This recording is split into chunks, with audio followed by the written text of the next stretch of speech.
நீலகிரி தொகுதி திமுக வேட்பாளர் ராசா ஊட்டியிலிருந்து மேட்டுப்பாளையத்துக்கு காரில் சென்று கொண்டிருந்தார்.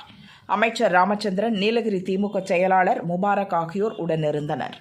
குஞ்சப்பனை சோதனை சாவடி அருகே பறக்கும் படை அதிகாரி கீதா தலைமையில் அதிகாரிகள் வாகன சோதனையில் ஈடுபட்டிருந்தனர்.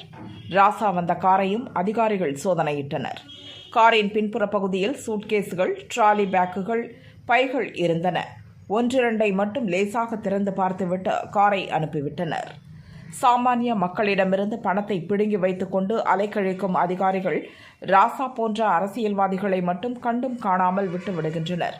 இப்படி இருந்தால் தேர்தல் எப்படி நேர்மையாக நடக்கும் என சமூக வலைதளங்களில் அரசையும் அதிகாரிகளையும் பொதுமக்கள் கிழி கிழி என கிழிக்கின்றனர்.